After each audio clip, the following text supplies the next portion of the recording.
It's been a while, so let's talk about the PlayStation old stuff. 'Cause shit, I got nothing better to talk about. December 3rd, 2018 saw Sony release the PlayStation Classic Mini Console, or as I like to call it, the PlayStation old stuff, and the reception has been less than stellar, to put it mildly.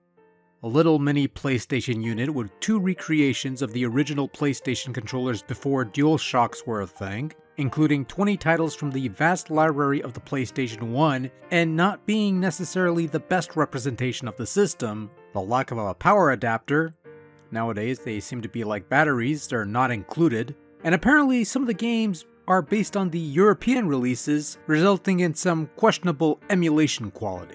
Now, you listened to that brief blurb and subsequently read the reviews and watched the comparison videos and things of that nature, and you wonder why Sony would release such a seemingly shoddy product that does a disservice to their inaugural PlayStation system. A system that gave the PlayStation brand a strong start before the PS2 came along and blasted those sales numbers to the stratosphere, becoming essentially the best-selling video game system of all time. And then you realize this is the same company who employs a man who thought PS1 and PS2 games looked ancient, openly asking, why would anyone play this? The man in question? Jim Ross, Sony head of global sales and marketing. Now, all of this is based on stuff that I've read on various articles and stuff that I've seen in videos and things of that nature, since I myself did not pick up a PlayStation old stuff, nor do I see myself doing so anytime soon. The fact of the matter is that the thing is $100 in the US, $129.99 in Canada, plus tax, and the high price point was a particular deterrent from my wanting to purchase this thing before the games were even announced. And then the game selection didn't exactly get me excited for Sony's attempt to follow in the footsteps of Nintendo, Sega, and Atari. Besides, I bought a PlayStation 3 back in the summer, and I have a PSN account dating back to 2006, 2007, whenever I bought my old PSP back in the day. That has a bunch of PS1 classics that I bought digitally and I'm able to put on the hard drive no problem. The system can also play my old PlayStation black discs, so as far as the PlayStation old stuff is concerned, I'm pretty much covered in that regard. I've got a system that's more than capable of doing the PlayStation emulation thing just fine, so I'm fine in that regard. Oh, and side note, the original Atari Flashback, released in 2004, is essentially a mini Atari 7800 Pro system, comprising a couple 7800 games and a few more Atari 2600 games, so it's technically the first mini console if you want to go that route. Not exactly high praise, the original Flashback was basically an NES on a chip emulating Atari games and did a poor job of it, but I already did an entire video on that, so we're moving on from here.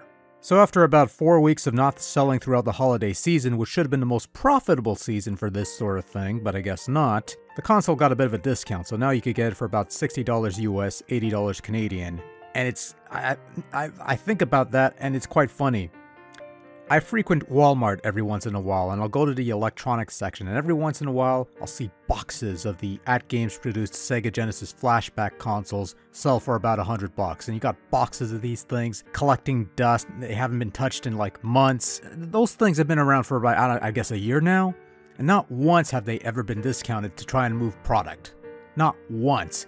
Even now, when the Walmart has the Legends Flashbacks, the new at-games system, and some of their Blast consoles, or whatever the case may be, that Sega Genesis Flashback console is still selling for $100. That system has been around for a year, it's been taking up space, and now you have the PlayStation old stuff, came out for about $100, $129, $130, whatever, and it's already getting its prices slashed not even a little over a month later.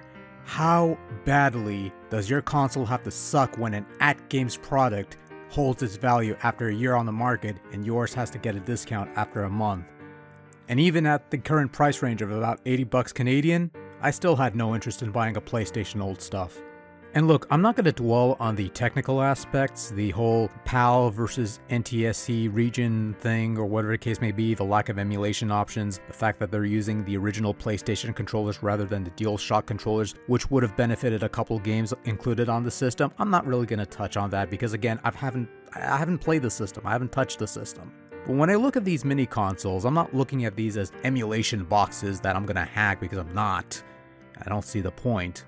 Rather, I treat these retro boxes more like compilation sets, the Midway Arcade Origins, or the Capcom Classic Collections, or the Title Legends of Yesterday, or whatever the case may be.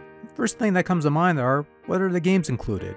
And when I saw the whole game list of the PlayStation old stuff, I'm like, yeah, it's an easy pass for me. Not interested. No thanks.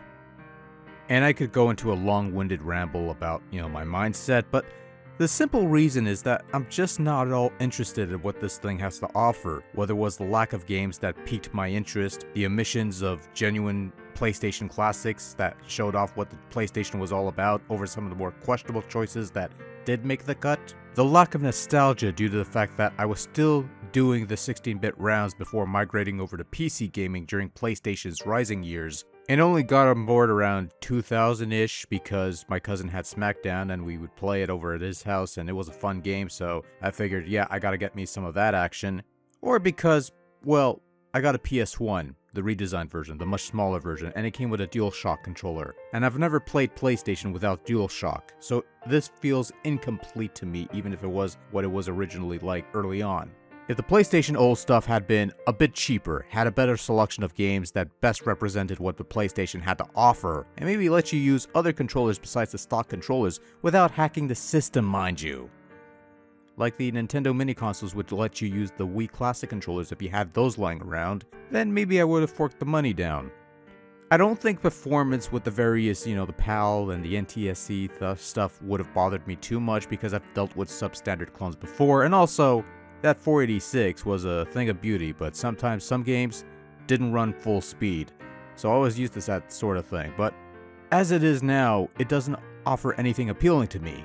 It's much like that C64 Mini that came out sometime prior. Seems like a neat package and a wide selection of games with options to add in your own, and it comes with basic, but it's not something that interests me all that much, and so I didn't pick one up, and it's just taking up space at Walmart.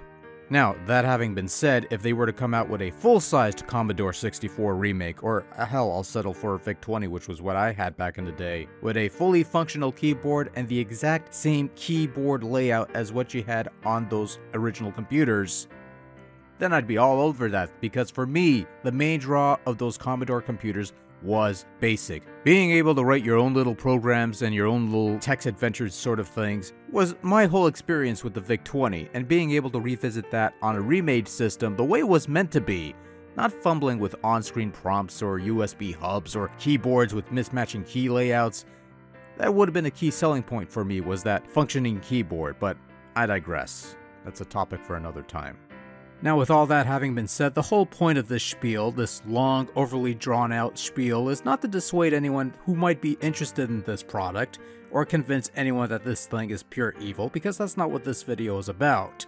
I'm just expressing my lack of interest in the product from a purchasing standpoint. From an observational standpoint, the reactions and all that, that's piquing my curiosity a bit, but from an ownership standpoint, not so much. Now, some people might feel the same way, but then some people might be very interested in what the PlayStation Classic has to offer. Some people might be put off by the reviews noting the various performance issues and whatnots. Then some people might be willing to overlook such flaws in order to relive some childhood or even young adult memories of gaming on their PlayStation 1s, when that system ruled the universe, so to speak. Your mileage may vary, different strokes for different folks, art is subjective, people like chocolate and others like vanilla. I don't know, are there any other cliches I could shoot out to drive the point home? Anyway, after all of that, that's pretty much all I got to say about the PlayStation old stuff, for now at least. Maybe somewhere down the line I'll completely lose my mind and pick one up if I could find one for about a couple bucks, but as it is, I could safely say I could live without a PlayStation old stuff in my life. But hey, if you happen to have an interest in the system and reliving old PS1 memories while overlooking some of the supposed issues this product might have, then by all means go for it. Who knows? If At Games is able to stay in business producing mediocre product and people continue to buy it, then Sony might have a better shot when they give this PlayStation Classic business another shot. But I guess that's another story for another time to be told by somebody else. As for myself, it's presently 3:30 in the morning and I have to go to bed. Good night, everybody.